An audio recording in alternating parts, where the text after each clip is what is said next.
엄마가 언제 죽어야 그 재산 받나? 문틈으로 새어나온 그 목소리에 나는 그 자리에서 얼어붙었습니다. 손에 들고 있던 잡채 그릇이 떨렸어요.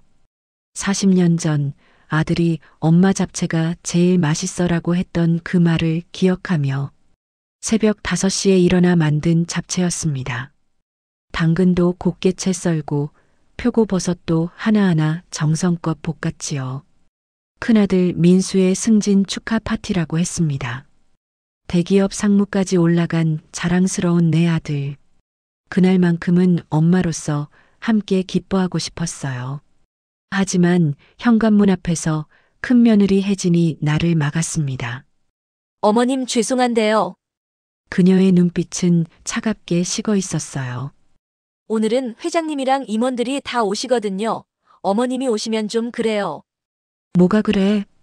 내가 되묻자 혜진은 내 옷차림을 위아래로 훑었습니다. 옷도 그렇고 말투도 좀 컨셉이 안 맞아요. 우리 집안 이미지랑. 컨셉이라는 단어가 무슨 뜻인지 정확히는 몰랐습니다. 하지만 그 말의 본질은 알 수 있었지요. 엄마는 우리 집안에 어울리지 않는다는 뜻이었습니다. 그때였습니다. 안에서 큰아들 민수의 목소리가 들렸어요. 엄마가 언제 죽어야 그 재산 받나? 요즘 70대가 얼마나 오래 사는데? 그러게 건강이라도 안 좋았으면 좋겠는데. 작은아들 민호의 목소리였습니다. 그들은 웃었습니다. 내 죽음을 농담처럼 던지며 나는 그 자리에 뿌리 내린 듯 움직일 수 없었습니다. 혜진이 민망한 듯 문을 닫으려 했어요. 어머님, 그럼 먼저 들어가세요. 잡채는 제가 받을게요. 문이 닫히기 직전 마지막으로 들린 목소리가 있었습니다. 근데 엄마 재산이 얼마나 되지? 시장 건물이랑 예금 합치면 30억은 되려나? 38억 내가 알아봤어. 건물이 요새 많이 올랐더라고. 나는 잡채 그릇을 현관 앞에 내려놓고 돌아섰습니다. 엘리베이터 문이 닫히는 순간 눈물이 쏟아졌어요. 돌이켜보면 언제부터였을까요? 자식들이 나를 엄마가 아닌 재산으로 보기 시작한 게 나 박순덕은 73세입니다. 평생을 남대문 시장에서 반찬 장사로 살았지요. 28배 남편을 여의고 세 자식을 혼자 키웠습니다. 새벽 4시에 일어나 김치를 담그고 나물을 무치고 잡채를 볶았어요. 시장 좌판에 앉아 손님들께 사장님, 오늘 나물 진짜 신선해요. 하나만 맛보세요라고 외쳤습니다. 무릎은 관절염으로 시퍼렇게 멍들었고 손가락은 김치 양념에 거칠어져 갈라졌지요. 하지만 행복했습니다. 아들이 대학 합격증을 들고 왔을 때, 딸이 엄마나 공무원 됐어라고 전화했을 때, 손주가 처음 할미라고 불렀을 때, 그때마다 나는 내가 고생한 보람이 있구나라고 생각했어요. 큰아들 민수는 서울대를 나와 대기업에 들어갔습니다. 작은아들 민호는 의대를 졸업하고 성형외과 의사가 되었어요. 막내딸 수진이는 공무원이 되었지요. 그들이 결혼할 때 나는 시장 가게를 담보로 대출까지 받아가며 결혼 자금을 마련해 줬습니다. 집 살 때도 보탰어요. 엄마 고마워. 나중에 다 갚을게. 하지만 그 나중은 오지 않았습니다. 오히려 그들이 성공할수록 나는 점점 더 불편한 존재가 되어갔어요. 작년 추석이었습니다. 큰아들 집에서 차례를 지낸다고 해서 갔지요. 하지만 문을 열고 들어가는 순간 이상한 분위기를 느꼈어요. 며느리들은 서로 눈짓을 주고받았습니다. 손주들은 할머니 냄새 나라며 코를 막았어요. 무슨 냄새? 김치 냄새요. 할머니 옷에서 계속 김치 냄새 나요. 10살짜리 손주가 거리낌 없이 말했습니다. 나는 아침에 깨끗이 씻고 새 옷을 입었는데도 40년 시장 생활이 몸에 밴 냄새는 지울 수 없었나 봅니다. 작은 며느리 수정이 손주를 데리고 방으로 들어갔어요. 할머니한테 실례지. 저리 가 있어. 차례상을 차리는 동안 나는 부엌에서 전을 부쳤습니다. 하지만 큰 며느리 혜진이 내 손에서 뒤집개를 빼앗았지요. 어머님 괜찮아요. 제가 할게요. 아니야, 내가 평생 해온 건데. 어머님 저는 너무 기름이 많아요. 요즘 사람들은 건강 생각해서 기름 적게 쓰거든요. 나는 거실 소파에 앉아 있었습니다. 자식들은 방에서 뭔가 수군거렸어요. 엄마 옷 좀 사드려야 되는 거 아니야? 사드려봤자 안 입어. 시장 옷이 편하대. 그게 문제지. 우리랑 밥 먹으러 가면 창피하단 말이야. 목소리가 작았지만 내 귀에는 또렷하게 들렸습니다. 명절이 끝나고 집에 돌아오는 길 나는 버스 안에서 혼자 울었어요. 70평생 자식만 보고 살았는데 이제는 창피한 존재가 되어버렸습니다. 그러던 중 큰아들의 승진 소식이 들렸습니다. 엄마, 나 상무됐어. 역대 최연소래. 전화기 너머로 들리는 아들의 목소리는 신이 나 있었어요. 아이고, 우리 아들. 고생했다. 엄마가 잡채해줄게. 내가 제일 좋아하는 거. 아, 됐어, 엄마. 바쁘시잖아. 그냥 집에서 쉬세요. 하지만 나는 만들었습니다. 아들이 초등학생 때 엄마 잡채가 세상에서 제일 맛있어라고 했던 그 기억을 떠올리며 그리고 그날 현관 앞에서 들었지요. 엄마가 언제 죽어야 그 재산 받나? 집으로 돌아오는 지하철 안에서 나는 창밖을 멍하니 바라봤습니다. 내가 뭘 잘못한 걸까? 너무 많이 준 게 잘못이었을까? 아니면 처음부터 나는 사랑받을 자격이 없었던 걸까? 시장 가게에 도착했을 때는 밤 10시였습니다. 가게 셔터를 내리고 2층 작은 방으로 올라갔어요. 40년을 살아온 이 비좁은 공간. 침대에 누워 천장을 바라봤습니다. 갈라진 페인트, 곰팡이 핀 구석. 이 모든 게 갑자기 초라하게 느껴졌지요. 나는 평생 뭘 한 걸까? 자식들을 위해 먹고 싶은 것도 참았습니다. 입고 싶은 옷도 포기했어요. 여행 한번 가본 적 없고 영화관도 몇 년째 가보지 못했습니다. 그런데 그 자식들이 지금 내 죽음을 기다리고 있었습니다. 휴대폰을 켰어요. 카카오톡에 큰아들에게서 온 메시지가 있었습니다. 엄마, 오늘 무리하게 찾아오셔서 좀 곤란했어요. 다음부터는 미리 연락하고 오세요. 그게 전부였습니다. 잡채는 맛있었냐는 말도 고맙다는 말도 없었어요. 나는 답장을 쓰려다 멈췄습니다. 뭐라고 해야 하지? 미안하다고? 내가 왜 미안해야 하는데? 그날 밤 잠이 오지 않았습니다. 며칠 후 시장 친구 영자가 물었습니다. 순떡아, 요새 안색이 왜 그래? 편찮아? 아니야. 그냥 좀 피곤해서. 자식들한테 또 뭐 들었어? 얼굴에 다 써 있어. 영자는 나를 40년 넘게 알아온 친구입니다. 그녀 앞에서는 숨길 수가 없었어요. 영자야, 나 이상한 소리 해도 돼? 해봐. 나 자식들이 내 죽음을 기다리는 것 같아. 영자는 한참을 아무 말도 하지 않았습니다. 그러다가 조용히 말했어요. 순떡아, 너무 많이 줬어. 자식들이 당연하게 생각하는 거야. 그래도 내 자식인데. 자식이라고 다 효자는 아니야. 특히 요즘 애들은 말이지. 영자의 말이 끝나기 무섭게 갑자기 속이 메스꺼웠습니다. 화장실로 뛰어가 토했어요. 순떡아, 괜찮아? 응. 요새 소화가 안 돼서 병원 가봐. 나이가 나이인데. 나는 고개를 저었습니다. 병원 가기가 두려웠어요. 혹시 뭔가 나오면 어쩌나 하는 생각에. 하지만 증상은 계속되었습니다.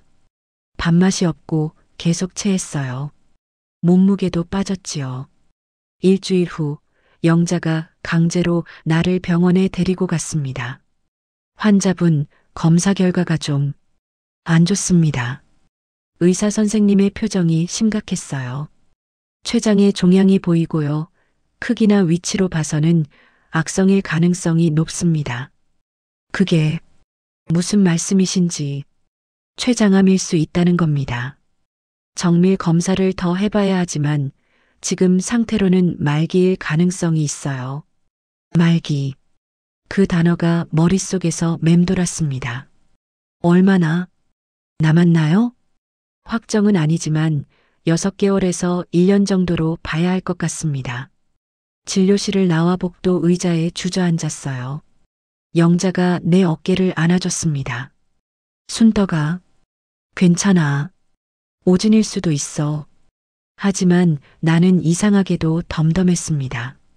아, 이제 끝나는구나. 이제 더 이상 자식들 눈치 안 봐도 되는구나. 그보다는 한 가지 생각이 떠올랐어요. 자식들이 기다리던 순간이 드디어 오는 건가. 그날 저녁 나는 새 자식에게 전화를 걸었습니다. 얘들아, 엄마가 할 말이 있어서. 내일 시간 되니? 큰아들이 먼저 대답했습니다. 엄마, 갑자기 왜? 나 내일 회의 있는데. 중요한 얘기야. 병원 검사 받았는데. 췌장암입니다. 전화기 넘어가 잠시 조용해졌어요. 그리고 작은아들 민호가 말했습니다. 진짜요? 확정이에요? 그의 목소리에는 걱정보다 다른 감정이 섞여 있었습니다.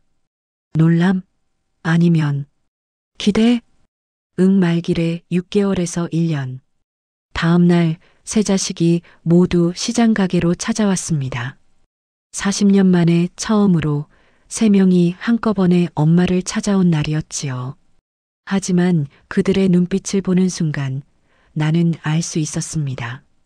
걱정이 아니었어요. 그들이 계산하고 있다는 것을. 세 자식이 시장 가게 2층 작은 방에 모였습니다. 40년 만에 처음이었어요. 3명이 한꺼번에 이 좁은 공간에 들어온 것이. 큰아들 민수가 먼저 입을 열었습니다. 엄마, 정밀 검사는 어디서 받으셨어요? 동네 병원. 동네 병원? 작은아들 민호가 미간을 찌푸렸습니다. 엄마, 그런 큰 병은 대학병원에서 봐야죠. 우리 병원으로 오세요. 너희 병원은 성형외과잖아. 아, 그래도 제가 아는 선배들 많으니까 연결해 드릴게요. 민호의 말투는 친절했지만 눈빛은 달랐어요. 뭔가를 계산하고 있었습니다. 막내딸 수진이가 눈물을 글썽이며 말했어요. 엄마, 정말 말기예요? 치료하면 되는 거 아니에요? 의사 선생님이 그러시더라. 늦게 발견돼서 수술도 힘들다고. 방안이 조용해졌습니다. 하지만 그 침묵은 슬픔이 아니었어요. 각자의 머릿속에서 무언가를 계산하는 시간이었지요. 큰아들이 조심스럽게 물었습니다. 엄마, 혹시 재산 정리는 생각해 보셨어요? 재산? 아니, 그게 아니라. 민수가 말을 얼버무렸어요.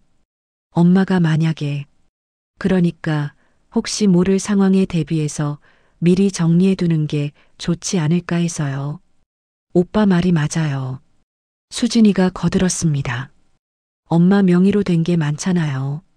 시장 건물도 그렇고 예금도. 이 좁은 방에서 내 앞에서 그들은 내 재산 얘기를 하고 있었습니다. 나는 조용히 물었어요. 너희 지금 뭐 하는 거니? 엄마, 오해하지 마세요. 민호가 얼른 말했습니다. 우리가 걱정돼서 그러는 거예요. 나중에 상속세 문제도 있고 복잡하잖아요. 상속세? 그 단어를 듣는 순간 가슴이 철렁 내려앉았습니다. 아직 죽지도 않았는데 벌써 세금 걱정을 하고 있었어요. 다음 날 나는 작은아들 민호의 병원으로 갔습니다. 그가 소개해준 내과 교수에게 다시 검사를 받았어요. CT, MRI, 혈액 검사, 온갖 검사를 다 했습니다. 검사가 끝나고 복도에서 기다리는데 민호와 그 교수가 복도 끝에서 얘기하는 게 보였어요. 소리가 작아서 잘 들리지 않았지만 몇 마디는 들렸습니다. 호스피스 병동.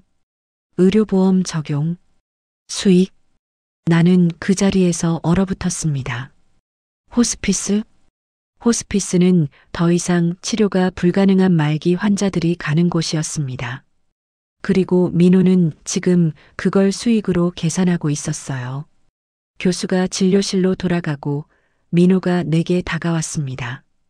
엄마, 검사 결과는 일주일 후에 나온대요. 그래. 그리고 엄마, 제 병원에 호스피스 병동이 있거든요. 나중에 힘드시면 거기로 오세요. 제가 직접 챙겨드릴게요. 그의 눈을 똑바로 쳐다봤습니다. 넌 지금 날 호스피스에 보내려고 하는 거니? 아니에요. 그게 아니라 민호가 당황했습니다. 엄마가 편하시라고요. 집에서 혼자 계시는 것보다 내가 언제 힘들다고 했어? 엄마, 화내지 마세요. 저도 엄마 생각해서. 나는 더 이상 듣고 싶지 않았습니다. 병원을 나와 택시를 탔어요. 택시 안에서 눈물이 났습니다. 내 자식이 나를 돈벌이로 생각하고 있구나. 일주일 후 검사 결과를 들으러 갔습니다. 이번엔 세 자식이 모두 함께 왔어요. 그들은 진료실 밖에서 기다렸습니다. 교수가 천천히 입을 열었어요. 환자분, 췌장에 종양이 있는 건 맞는데요. 예. 위치나 크기로 봐서는 말기가 맞습니다. 수술은 어렵고 항암 치료를 해도 효과가 미미할 것 같습니다. 얼마나 남았나요? 길어야 6개월, 짧으면 3개월 안에. 교수의 말이 끝나기도 전에 나는 고개를 끄덕였습니다. 그래. 이제 정말 끝이구나. 진료실을 나왔어요. 세 자식이 일어났습니다. 엄마, 뭐래요? 말길에 6개월. 순간 그들의 표정이 복잡하게 변했습니다. 슬픔? 놀람? 아니면 큰 며느리 혜진이 큰아들 민수의 팔을 꼭 잡았어요. 작은 며느리 수정은 휴대폰을 만지작거렸습니다. 엄마. 수진이가 다가와 내 손을 잡았습니다. 우리 할 수 있는 거 없어요?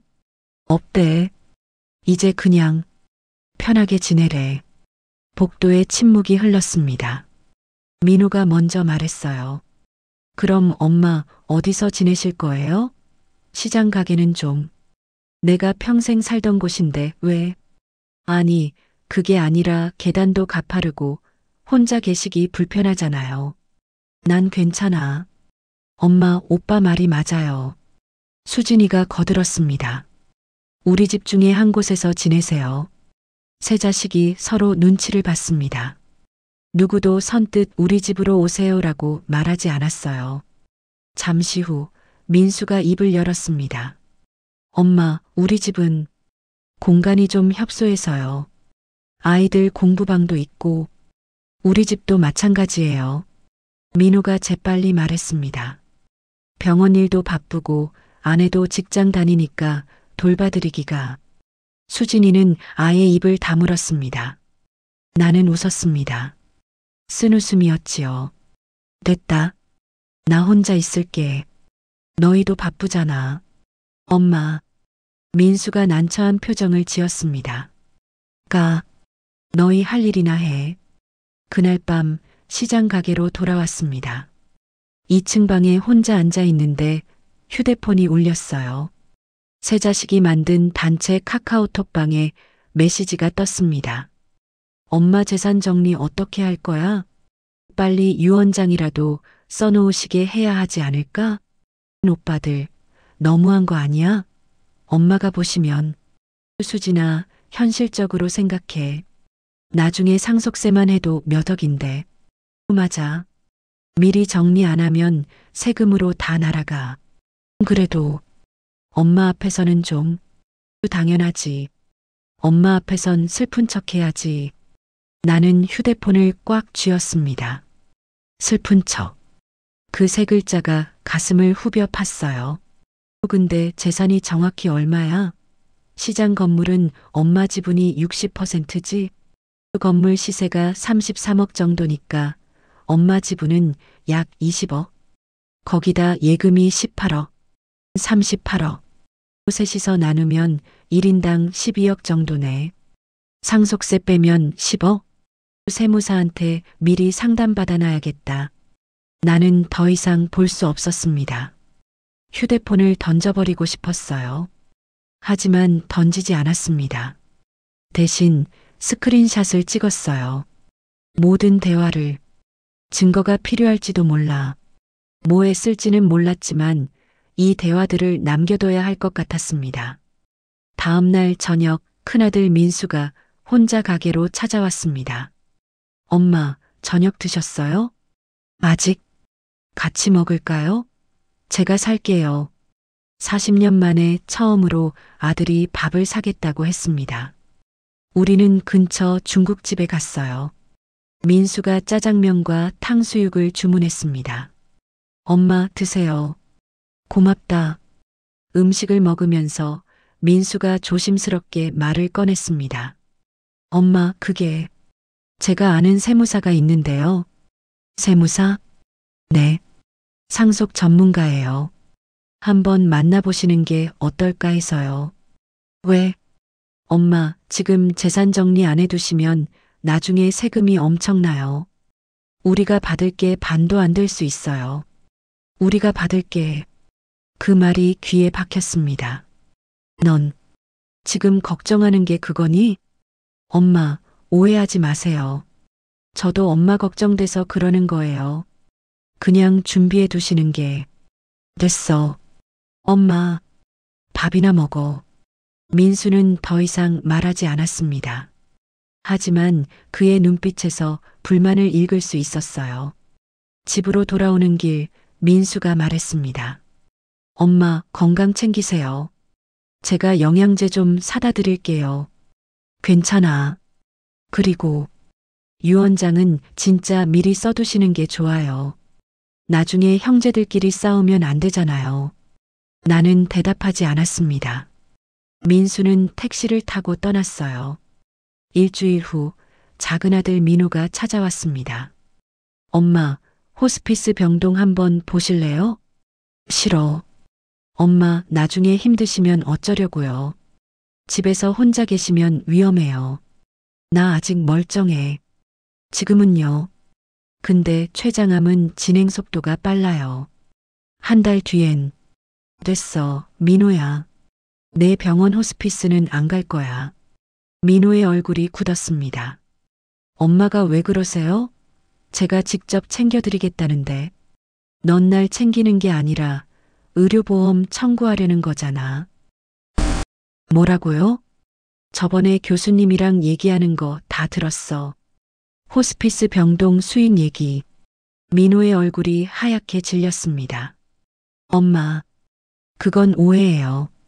그냥 병원 운영상. 나가. 엄마, 나가라니까. 민호는 입술을 깨물었습니다. 그리고 돌아서 나갔어요. 문이 닫히는 순간 나는 무릎에 힘이 풀렸습니다. 그날 밤 시장 친구 영자에게 전화했습니다. 영자야. 왜? 무슨 일 있어? 나 미치겠어. 애들이 목이 메어 말을 잇지 못했어요. 순덕아, 진정해. 무슨 일인데? 나는 그동안 있었던 일들을 다 털어놨습니다. 카카오톡 대화, 세무사 얘기, 호스피스 병동 얘기까지. 영자는 한참을 듣고 나서 말했습니다. 순덕아, 그 새끼들 사람이 아니네. 영자야, 나 뭘 잘못한 걸까? 잘못한 거 없어. 너무 잘해준 게 잘못이지. 배부른 놈들은 고마운 줄 모르는 법이야. 그래도 내 자식인데. 자식이라고 다 자식이냐? 내 말 들어, 순덕아. 내 재산은 내 거야. 그 새끼들 줄 필요 없어. 영자의 말에 뭔가가 꿈틀거렸습니다. 내 재산은 내 거. 맞아요. 40년 악착같이 모은 돈이었습니다. 새벽 4시에 일어나 김치 담그고 밤늦게까지 일해서 번 돈. 그 돈을 왜 나를 빨리 죽어야 할 존재로 보는 자식들에게 줘야 하나요? 영자야. 왜? 나 결심했어. 뭘? 이대로는 안 죽어. 살아서 내 인생 살 거야. 무슨 소리야? 다시 병원 가볼 거야. 다른 대학병원. 혹시 오진일 수도 있잖아. 영자는 잠시 침묵하다가 말했습니다. 그래, 순떡아. 그래야지. 일단 제대로 확인해봐. 검진 당일. 자식들에게는 아무 말도 하지 않았어요. 혼자서 조용히 진실을 확인하고 싶었습니다. 혹시 오진이라면? 혹시 살 수 있다면? 그렇다면 나는 내 인생을 살 거야. 이번엔 나를 위해서 창밖을 바라보며 다짐했습니다. 그리고 마음속으로 이미 계획이 짜지고 있었어요. 만약 내가 죽지 않는다면 그 자식들에게 뭘 보여줄 수 있을까? 만약 내가 살아남는다면 어떻게 내 인생을 되찾을 수 있을까? 그날 밤 나는 오랜만에 깊이 잠들었습니다. 복수를 꿈꾸며, 아니, 복수가 아니라 해방을. 서울대병원 종합검진센터. 2주 후에 예약이 잡혔습니다. 그 2주 동안 나는 자식들에게 아무 말도 하지 않았어요. 그들도 연락하지 않았습니다. 가끔 형식적인 문자만 왔지요. 엄마, 밥 드세요. 엄마, 약 드시는 거 잊지 마세요. 하지만 한 번도 직접 찾아오지 않았습니다. 검진 전날 밤 나는 잠이 오지 않았어요. 만약 정말 말기라면? 만약 3개월밖에 못 산다면? 하지만 동시에 다른 생각도 들었습니다. 만약 오진이라면? 만약 살 수 있다면? 그렇다면 나는 무엇을 할 수 있을까? 검진 당일 서울대병원은 민호가 소개해준 그 병원보다 훨씬 체계적이었습니다. CT, MRI, 초음파, 내시경 모든 검사를 다시 받았어요.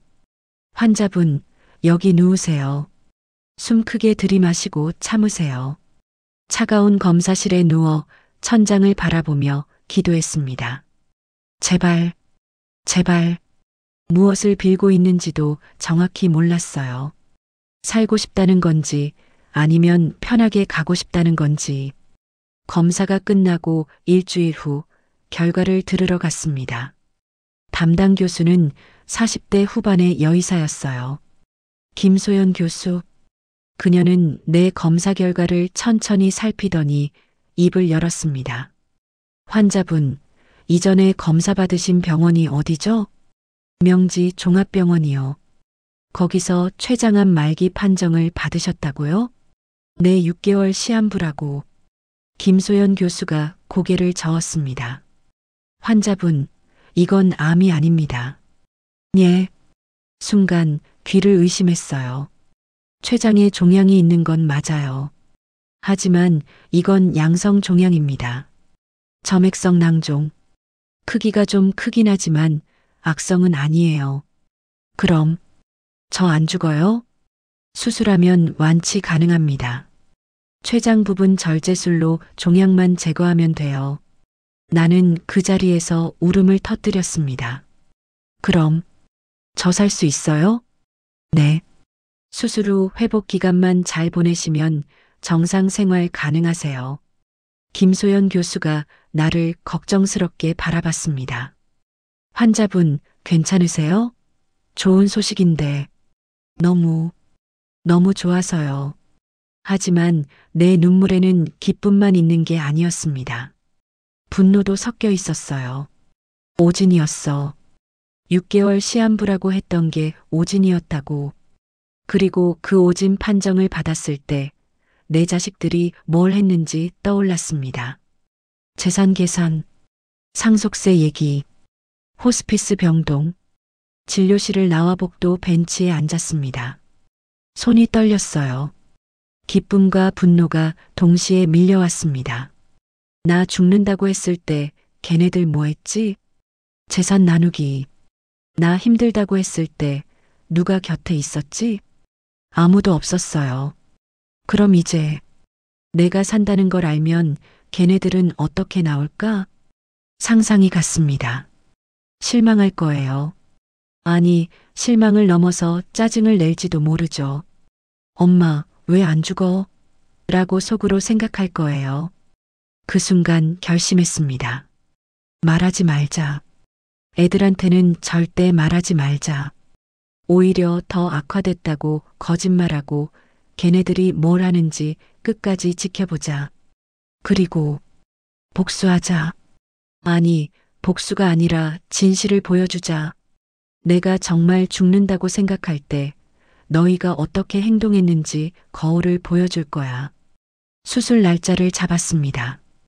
2주 후 자식들에게는 다른 병원에서 재검사를 받았다고만 말했어요. 엄마, 결과 어떻게 나왔어요?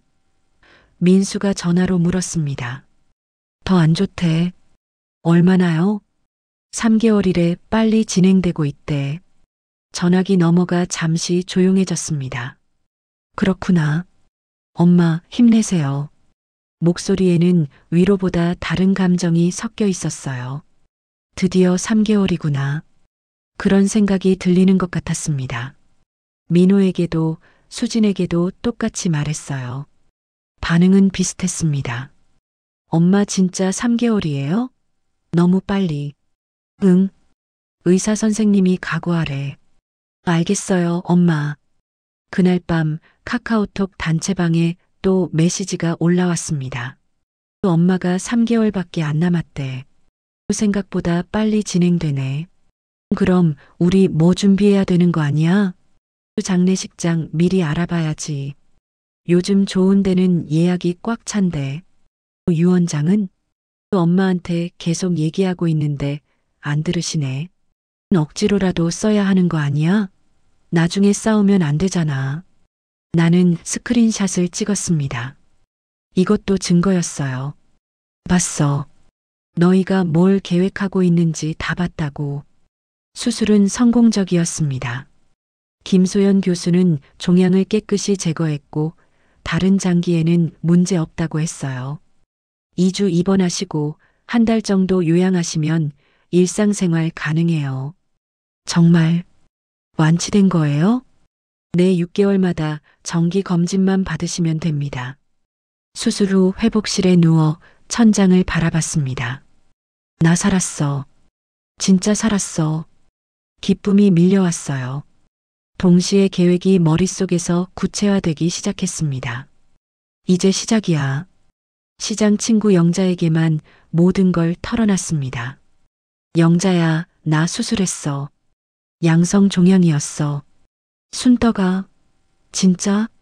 오진이었던 거야? 응, 나 안 죽어. 살았어. 영자는 전화기 너머에서 울었습니다. 순떡아, 정말 다행이다. 정말. 영자야, 근데 애들한테는 비밀이야. 왜? 더 악화됐다고 거짓말했어. 그래야 걔네들 진짜 속마음을 볼 수 있잖아. 순떡아, 너 뭐 하려고? 복수? 아니, 진실을 보여줄 거야. 영자는 한참을 침묵하다가 말했습니다. 좋아. 내가 도와줄게. 퇴원 후 나는 비밀리에 움직이기 시작했습니다. 먼저 변호사를 찾아갔어요. 영자가 소개해준 정민우 변호사. 50대 초반의 차분한 사람이었습니다. 어르신, 무슨 일로 오셨나요? 유언장을 쓰고 싶어요. 그리고 특별한 유언장을요. 나는 지금까지 있었던 일들을 모두 설명했습니다. 자식들의 대화, 카카오톡 메시지, 호스피스 병동 얘기까지. 정민우 변호사는 심각한 표정으로 들었어요. 어르신, 참 안타깝네요. 안타까운 게 아니라 화가 나요. 40년 악착같이 모은 돈을 저런 놈들에게 줄 수 없어요. 그래서 어떻게 하고 싶으신가요? 일단 유언장을 쓸 거예요. 전 재산을 사회에 환원한다. 자식들에게는 1원도 주지 않는다고. 정민우 변호사가 고개를 끄덕였습니다. 가능합니다. 유류분 청구 문제가 있긴 하지만 명확한 사유가 있으면 가능해요. 그리고 네, 제 장례식을 미리 치를 거예요. 죄송한데 무슨 말씀이신지? 나는 천천히 계획을 설명했습니다. 가짜 사망 신고, 장례식 준비, 유언장 낭독, 그리고 그 자리에 내가 직접 나타나는 것. 정민우 변호사는 놀란 표정을 지었어요. 어르신, 그건 좀 할 거예요. 사망 신고는 안 해도 되니까 그냥 장례식만 치르면 되잖아요. 하지만 변호사님, 전 40년 동안 저 자식들을 위해서만 살았어요. 이제는 제가 원하는 대로 살고 싶어요. 그 첫 번째가 진실을 보여주는 거예요. 정민우 변호사는 한참을 고민하다가 말했습니다. 알겠습니다. 도와드리죠. 다음으로 간 곳은 실버타운이었습니다. 서울 외곽에 있는 그린힐 실버타운. 5성급 호텔 같은 곳이었어요. 수영장, 헬스장, 도서관, 카페, 심지어 영화관까지 있었습니다. 안내를 맡은 젊은 케어 매니저 지은이 설명했어요. 저희는 프리미엄 실버타운으로 입주금이 15억입니다. 월 관리비는 200만 원이고요. 15억. 네. 하지만 돌아가시면 입주금의 80%는 환급됩니다. 나는 시설을 둘러봤어요. 깨끗하고 밝은 복도, 넓은 개인실, 테라스에서 보이는 정원. 여기 행복해 보이네요. 네, 입주민분들 대부분 만족하세요. 혼자 계시는 분들도 많은데 친구들 사귀기 좋으시거든요. 지은이 어떤 할머니를 소개해줬습니다. 김영자, 75세. 내 시장 친구와 이름이 같았어요. 여기 어때요? 내가 물었습니다. 천국이지 뭐. 평생 자식들 눈치 보고 살다가 여기 와서 처음으로 내 인생 사는 기분이야. 자식들은 찾아와요? 처음엔 왔어. 돈 아깝다고 나가래. 근데 내가 딱 잘라 말했지. 내 돈으로 내가 산다. 너희는 상관 마. 그랬더니 안 오더라고. 그녀는 웃었습니다. 시원한 웃음이었어요. 근데 괜찮아. 여기 친구들이 있으니까. 우리끼리 여행도 가고 그림도 배우고 재밌어. 나는 그 순간 확신했습니다. 여기야. 여기가 내가 살아갈 곳이야. 입주 신청하고 싶어요. 지은이 환하게 웃었습니다. 좋은 선택하셨어요. 한 달 후 모든 준비가 끝났습니다. 유언장은 작성했고 실버타운 입주 계약도 마쳤어요. 장례식 계획도 세웠습니다. 이제 남은 건 쇼를 시작하는 것뿐이었어요. 자식들에게 전화를 걸었습니다. 일부러 힘없는 목소리로 애들아, 엄마 상태가 안 좋아. 병원에 좀 와줄래? 세 자식이 모두 왔습니다. 내 시장 가게 2층 방으로. 나는 침대에 누워 있었어요. 일부러 화장도 지우고 수척하게 보이려고 며칠 밤을 새웠습니다. 엄마, 수진이가 달려왔습니다. 너희 왔구나. 엄마, 왜 이렇게 야위셨어요? 민수가 놀란 표정을 지었어요. 이제 얼마 안 남은 것 같아. 엄마, 무슨 소리예요? 민호가 당황했습니다. 나는 천천히 말했어요. 의사 선생님이 한 달도 안 남았대. 이제 진짜 고지래. 방안이 조용해졌습니다. 그리고 나는 그들의 눈빛을 봤어요. 슬픔이 아니었습니다. 안도, 기대, 계산, 복잡하게 뒤섞인 감정들. 민수가 입을 열었습니다. 엄마, 그럼 이제 정말 준비를 해야 하는 거네요. 준비? 아니, 그게 장례식이랑 유언장. 민호가 끼어들었습니다. 엄마, 유언장은 쓰셨어요? 나는 고개를 끄덕였습니다. 썼어. 변호사랑 같이. 세 자식의 눈빛이 반짝였어요. 어디 있어요? 수진이가 물었습니다. 침대 밑 서랍에. 봉투 안에. 민수가 재빨리 서랍을 열었습니다. 하얀 봉투를 꺼냈어요. 이거요? 응. 근데 내가 죽고 나서 열어야 해. 변호사님이 그러시더라. 알겠어요, 엄마. 민수는 봉투를 들고 나갔습니다. 나머지 둘도 따라갔어요. 문 밖에서 수군거리는 소리가 들렸습니다. 열어볼까? 안 돼.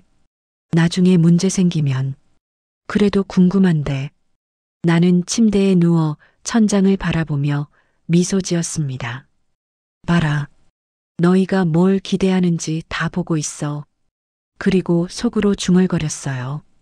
쇼가 곧 시작된다. 2주 후, 나는 시장 친구 영자의 집에 숨어 있었습니다.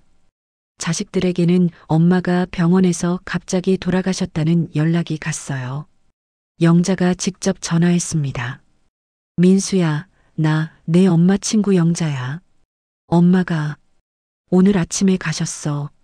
전화기 너머에서 민수의 목소리가 들렸습니다. 예, 갑자기요? 응, 자다가 편하게 가셨어. 고통 없이. 알겠습니다. 지금 바로 갈게요. 영자는 전화를 끊고 나를 봤어요.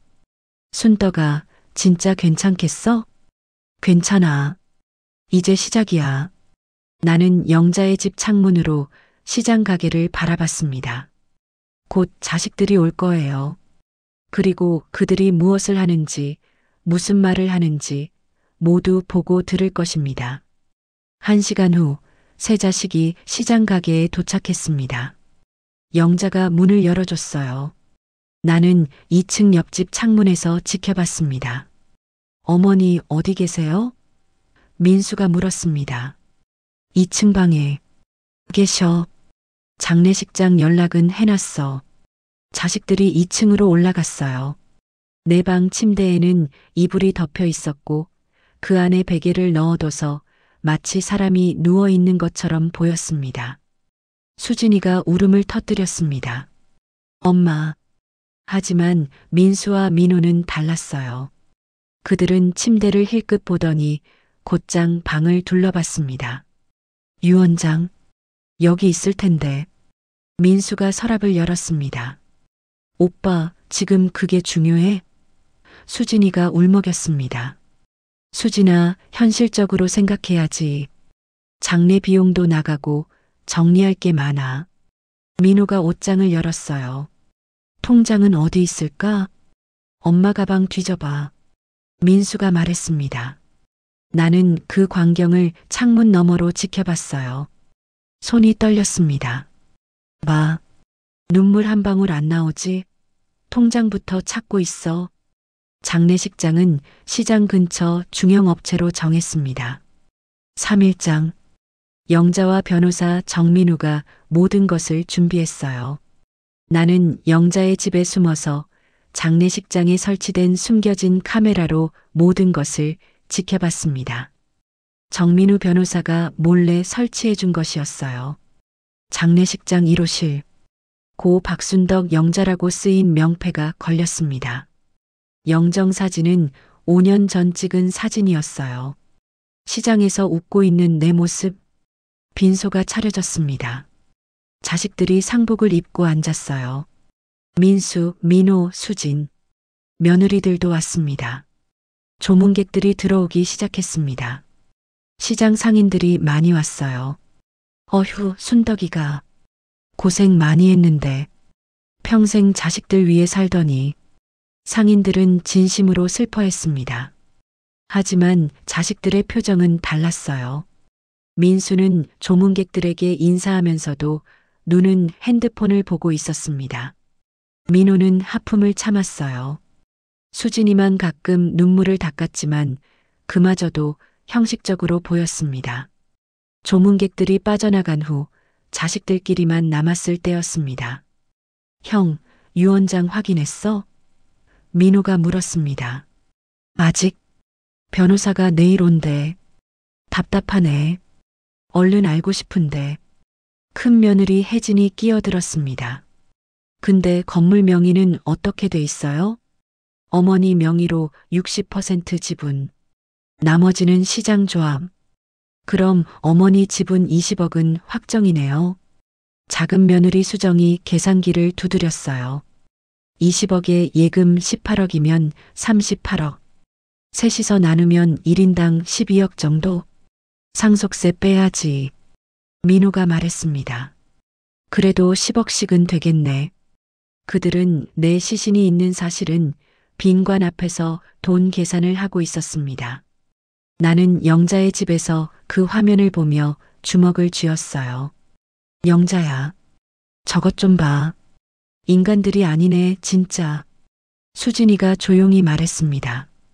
오빠들, 그래도 여기서 이런 얘기는. 수진아, 너도 10억 받는데 뭐가 불만이야? 민수가 짜증을 냈습니다. 그게 아니라 엄마가 돌아가셨는데 돌아가셨으니까 하는 얘기지. 살아계실 때는 못했잖아. 민호가 한숨을 쉬었습니다.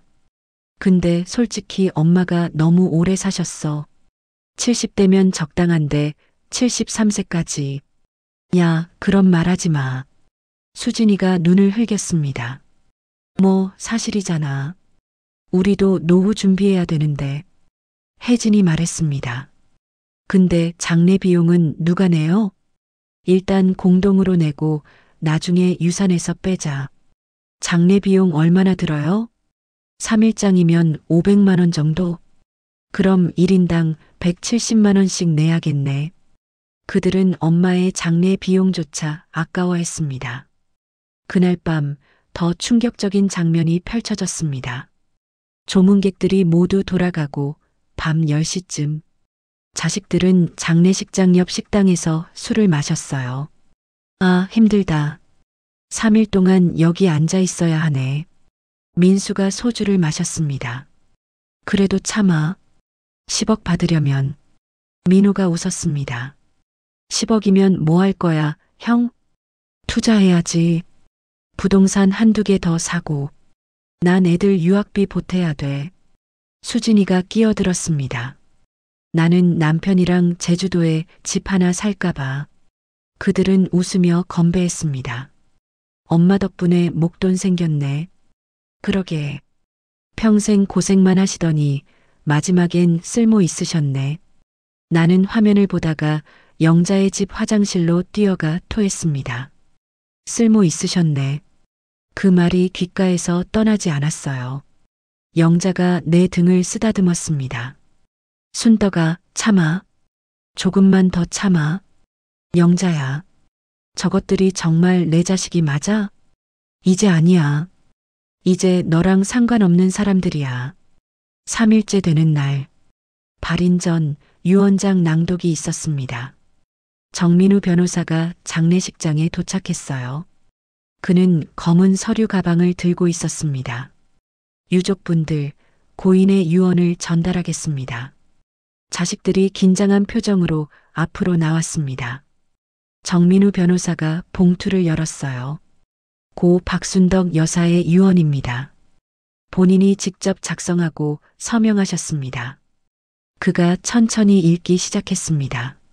나 박순덕은 본 유언장을 통해 내 재산에 대한 최종 의사를 밝힙니다. 자식들이 숨을 죽였어요. 첫째, 시장 건물의 내 지분 20억 원 상당은 남대문 시장 상인 조합에 기증합니다. 뭐? 둘째, 예금 18억 원은 소외된 노인을 위한 복지재단에 전액 기부합니다. 민수의 얼굴이 하얗게 질렸습니다. 셋째, 나의 세 자녀에게는 어떠한 재산도 상속하지 않습니다. 이게 무슨... 민호가 벌떡 일어났습니다. 정민우 변호사가 계속 읽었어요. 내가 이 결정을 내린 이유는 다음과 같습니다. 평생 자식들을 위해 살았지만 내가 병들었을 때 그들은 나를 사람으로 보지 않았습니다. 재산으로만 봤지요. 엄마, 수진이가 떨리는 목소리로 말했습니다. 그들은 내 죽음을 기다렸고 유산을 계산했으며 장례 비용조차 아까워했습니다. 이건 말도 안 돼. 민수가 소리쳤습니다. 사람 대접을 받지 못한 곳에 재산을 줄 이유가 없습니다. 내 재산은 진심으로 나를 대해준 사람들에게 갑니다. 변호사님, 이거 진짜예요? 민호가 다가갔습니다. 네. 공증받은 유언장입니다. 유류분 청구하면 돼. 혜진이 소리쳤습니다. 정민우 변호사가 고개를 저었습니다. 유언장에 명확한 사유가 적시되어 있습니다. 법적으로 유효합니다. 자식들은 패닉에 빠졌어요. 이럴 수가. 38억이 다 날아간 거야? 안 돼. 절대 안 돼. 그때였습니다. 장례식장 문이 열렸습니다. 나 박순덕이 문을 열고 걸어 들어왔습니다. 검은색 정장을 입고 머리를 단정히 올려 묶고 화장을 한 모습이었어요. 장례식장이 순식간에 조용해졌습니다. 자식들은 유령이라도 본 듯 얼어붙었어요. 엄마. 수진이가 떨리는 목소리로 말했습니다. 나는 천천히 그들에게 다가갔습니다.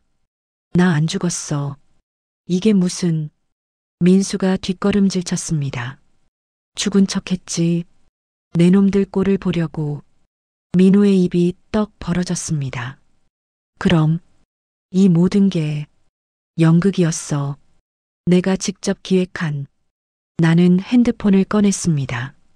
너희가 뭘 했는지 다 봤어. 카메라도 있었고 녹음도 다 했어. 정민우 변호사가 노트북을 켰습니다. 스크린에 영상이 재생되기 시작했어요. 빈소에서 돈 계산하는 자식들. 식당에서 술 마시며 쓸모 있으셨네라고 말하는 장면. 카카오톡 대화 내용. 엄마가 언제 죽어야 그 재산 받나? 모든 것이 스크린에 나왔습니다. 자식들의 얼굴이 새하얗게 변했어요. 엄마, 이건. 민수가 말을 더듬었습니다. 이건 뭐? 사실이지? 오해예요, 엄마. 우리가. 오해? 나는 차갑게 웃었습니다. 오해가 뭐가 오해야? 다 녹음되고 찍혔는데. 수진이가 무릎을 꿇었습니다. 엄마, 미안해요. 정말 미안해요. 미안하다고 끝이야? 너희가 뭘 했는지 알아? 민호가 다가왔습니다. 엄마, 우리 잘못했어요. 다시 기회를 주세요. 기회? 나는 그를 똑바로 쳐다봤어요. 넌 날 호스피스에 보내서 의료보험 청구하려고 했잖아. 그게 뭐야? 엄마를 돈벌이로 본 거지? 그게 아니라. 민수야, 넌 내가 컨셉 망친다고 했지? 40년 시장에서 일한 내 엄마가 부끄러웠냐? 민수는 고개를 숙였습니다. 나는 새 자식을 돌아봤어요. 너희는 내가 키운 자식들이야. 하지만 나는 너희에게 사람이 아니었어. 그냥 ATM이었지. 엄마, 이제부터 나는 내 인생을 살 거야. 너희 없이. 엄마, 제발. 수진이가 울었습니다. 유언장은 진짜야. 나는 내 재산으로 실버타운에 들어갈 거고 나머지는 나를 진심으로 대해준 사람들을 위해 쓸 거야. 38억이. 민호가 중얼거렸습니다. 그래, 38억 너희가 그렇게 세고 또 센 돈하지만 너희 거 아니야, 내 거지. 나는 가방에서 서류를 꺼냈어요. 실버타운 입주 계약서야. 입주금 15억. 나머지 돈으로 편하게 살다가 남는 거는 기부할 거야. 엄마, 안 돼요. 혜진이 소리쳤습니다. 왜 안 돼? 내 돈인데? 우리 노후는요? 우리도 늙는데. 나는 그녀를 차갑게 바라봤습니다. 내 노후는 내가 준비해. 나처럼. 나도 아무도 없이 혼자 준비했어. 나는 장례식장을 둘러봤습니다. 내 영정사진. 빈관. 이 모든 것이 연극이었어요.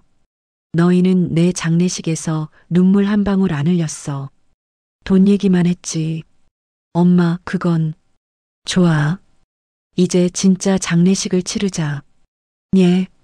너희와의 관계에 대한 장례식. 오늘부터 나는 너희 엄마가 아니야. 수진이가 바닥에 주저앉았습니다. 엄마, 그렇게까지 하지 말아요. 수진아, 나는 막내딸을 봤어요. 넌 그래도 오빠들보단 나았어. 가끔 울기라도 했으니까. 그래서 너한테는 기회를 줄게. 엄마. 하지만 오빠 둘. 너희는 끝이야. 민수와 민호는 아무 말도 하지 못했습니다. 나는 그들에게 등을 돌렸어요. 이제 가볼게. 나는 내 인생 살러. 엄마, 엄마. 그들이 소리쳤습니다. 하지만 나는 돌아보지 않았어요. 영자가 밖에서 기다리고 있었습니다. 그녀가 내 손을 잡았어요. 순덕아, 잘했어. 응. 이제 시작이야. 우리는 장례식장을 빠져나왔습니다. 뒤에서 들리는 자식들의 울부짖음. 하지만 그것은 더 이상 내 문제가 아니었어요. 나는 자유로웠습니다. 73년 만에 처음으로 그린힐 실버타운. 서울 외곽 녹색 언덕 위에 자리 잡은 이곳은 내 새로운 집이 되었습니다. 입주한 첫날 나는 3층 개인실 창문을 열었어요. 정원이 보였고 멀리 산이 보였습니다. 엄마, 여기 정말 좋네요. 막내딸 수진이가 짐을 날라주며 말했습니다. 그치? 나도 이런 데서 살 수 있을 줄 몰랐어. 수진이는 유일하게 나를 찾아온 자식이었어요. 장례식장 사건 이후 일주일 동안 매일 전화했고 무릎 꿇고 사과했습니다. 엄마, 저 정말 미안해요. 오빠들 말에 휘둘려서 정신 못 차리고 처음엔 믿기 어려웠어요. 하지만 수진이의 눈물은 진짜였습니다. 엄마, 전 정말 몰랐어요. 제가 얼마나 나쁜 짓을 했는지, 엄마가 얼마나 아프셨을지. 수진아. 네. 천천히 하자. 엄마도 시간이 필요해. 네, 엄마. 기다릴게요. 평생이라도. 그 뒤로 수진이는 일주일에 한 번씩 찾아왔습니다. 처음엔 어색했지만 조금씩 관계가 회복되고 있었어요. 실버타운에서의 첫 아침. 6시에 눈이 떠졌습니다. 평생 새벽 4시에 일어나던 습관 때문인지 6시는 늦잠처럼 느껴졌어요.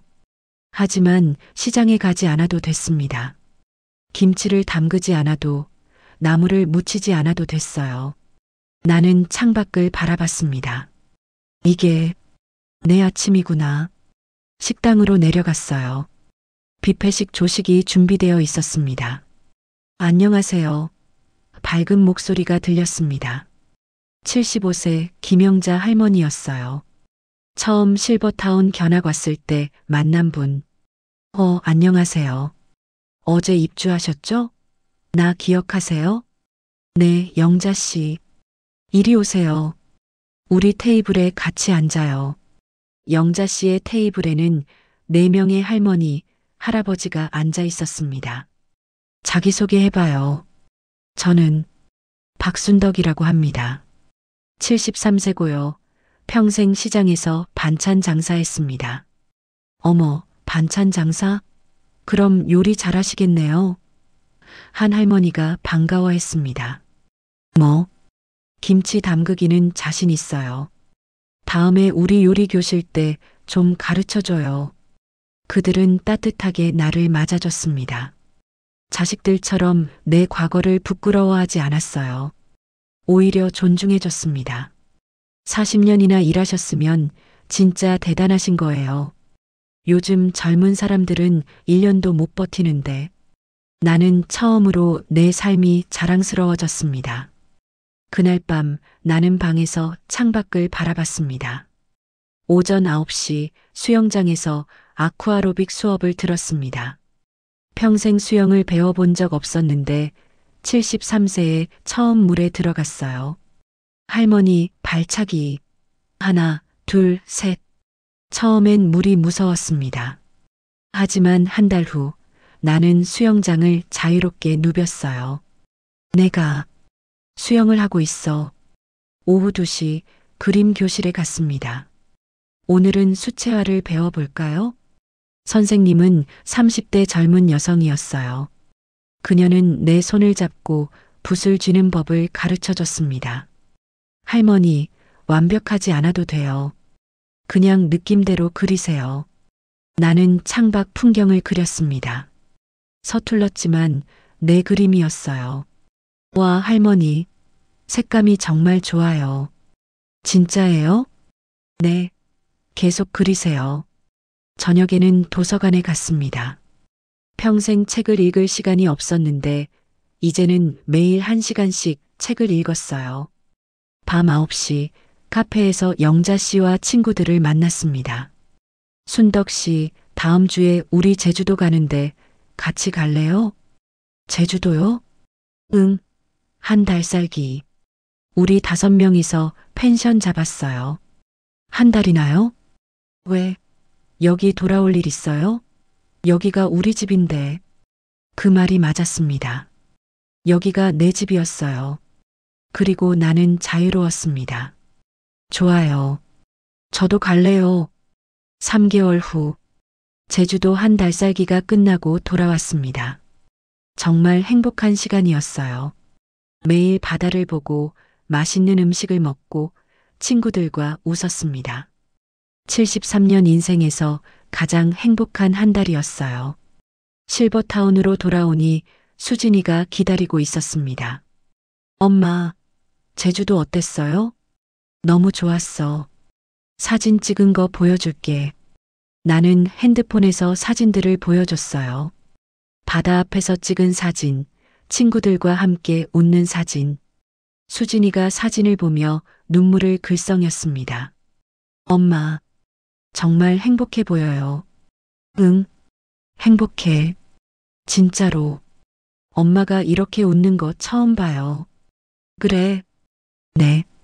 제가 어렸을 때도 엄마는 항상 힘들어 보이셨어요. 항상 일하시고 걱정하시고 나는 수진이의 손을 잡았습니다. 수진아, 엄마는 너희를 키우느라 내 인생을 잊고 살았어. 근데 이제 찾았어. 내 인생을. 미안해요, 엄마. 아니야. 고마워. 내가 엄마한테 돌아와줘서. 수진이가 내 손을 꽉 쥐었어요. 엄마, 저 매주 올게요. 엄마 행복한 거 보고 싶어요. 1년 후, 실버타운에서 작은 행사가 열렸습니다. 입주민 그림 전시회. 내 수채화도 전시되었어요. 제주도의 봄이라는 제목의 그림. 많은 사람들이 왔습니다. 수진이도 왔고 시장 친구 영자도 왔어요. 그리고 민수와 민호도 왔습니다. 6개월 만에 보는 두 아들이었어요. 엄마, 민수가 조심스럽게 다가왔습니다. 왔니? 엄마 그림. 정말 좋아요. 나는 대답하지 않았습니다. 민호가 무릎을 꿇었어요. 엄마, 용서해 주세요. 저희 정말 잘못했어요. 일어나. 엄마, 일어나라니까. 여기 사람 많아. 그들은 일어났습니다. 눈가가 붉었어요. 엄마, 전 그동안 정말 많이 반성했어요. 민수가 말했습니다. 엄마가 얼마나 힘드셨을지, 제가 얼마나 나쁜 자식이었는지. 나도요, 엄마. 민호가 고개를 숙였습니다. 병원 호스피스. 정말 최악이었어요. 엄마를 사람으로 안 본 거였어요. 나는 그들을 바라봤습니다. 예전 같았으면 괜찮아. 엄마가 이해해라고 말했을 거예요. 하지만 이제는 달랐습니다. 이해해주기는 힘들어. 너희가 뭘 했는지 나는 평생 잊지 못할 거야. 엄마. 하지만 나는 말을 이었습니다. 용서는 해줄 수 있어. 시간이 걸리겠지만. 민수의 눈에서 눈물이 흘렀습니다. 엄마. 정말요?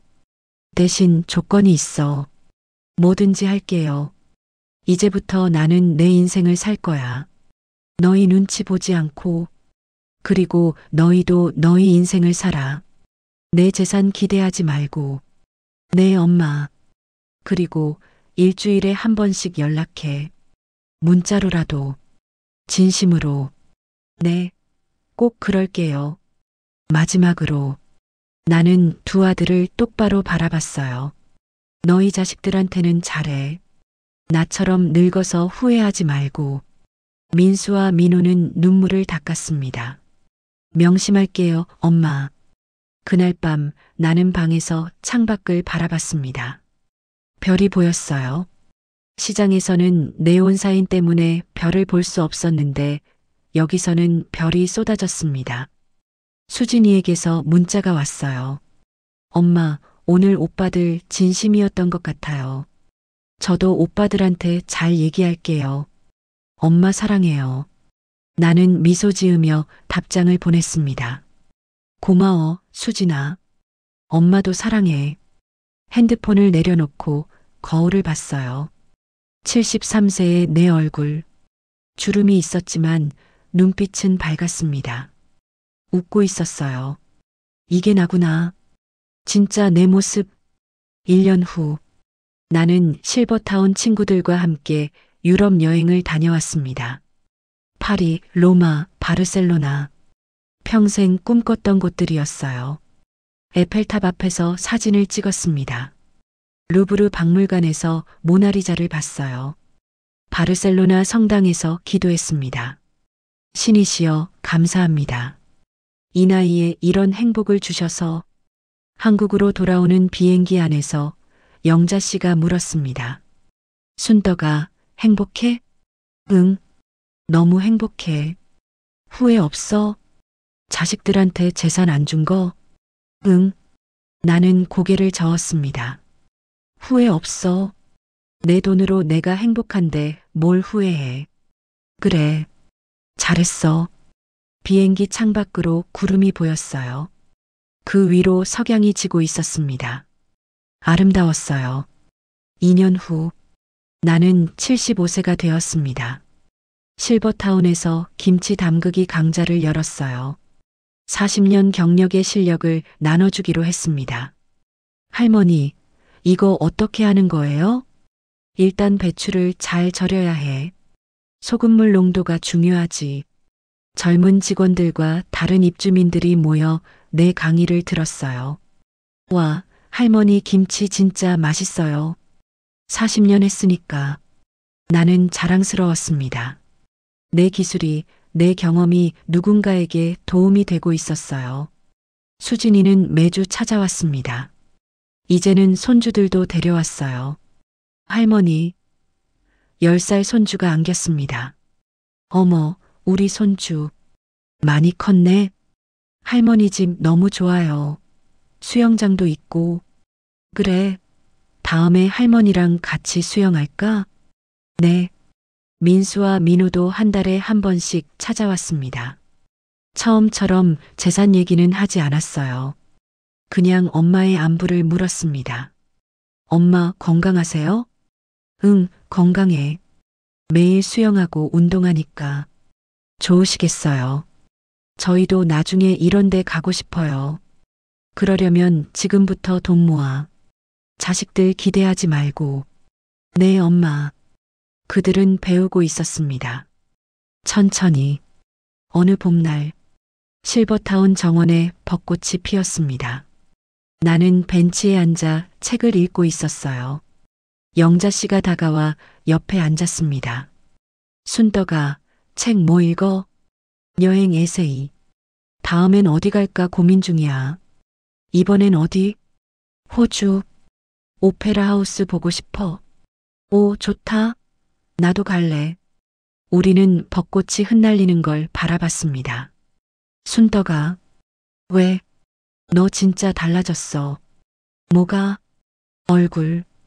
예전엔 항상 걱정스러워 보였는데 지금은 평화로워 보여. 나는 미소 지었습니다. 그럴 거야. 이제 내 인생 사니까. 73세에 시작한 인생. 응. 늦었지만 시작했어. 영자 씨가 내 손을 잡았어요. 우리 함께 잘 살자. 90까지, 아니 100까지. 그래. 100세까지 여행 다니면서 살자. 우리는 웃었습니다. 벚꽃잎이 바람에 날렸어요. 마치 축복처럼. 그날 밤 나는 일기를 썼습니다. 2025년 봄. 나는 75세가 되었다. 평생 자식을 위해 살았지만 그들에게 나는 재산이었다. 죽는다는 거짓말로 그들의 진심을 받고 살아서 복수했다. 하지만 이건 복수가 아니었다. 해방이었다. 이제 나는 자유롭다. 73세에 시작한 내 인생. 수영을 배우고 그림을 그리고 여행을 다닌다. 자식들과의 관계도 천천히 회복 중이다. 이번엔 제대로 건강하게. 내 재산은 내가 쓰고 내 시간은 내가 산다. 이게 진짜 내 인생이다. 사람은 언제든 시작할 수 있다. 70이든 80이든. 중요한 건 용기다. 나도 행복할 자격이 있다는 용기. 나는 이제 행복하다. 진심으로. 박순덕. 일기를 덮고 창밖을 바라봤습니다. 달이 밝았어요. 나는 혼자 중얼거렸습니다. 내 인생은 이제부터구나. 73년 만에 찾은 내 시간이야. 그리고 깊은 잠에 들었습니다. 내일은 또 새로운 하루가 시작될 것입니다. 내 인생의 진짜 시작.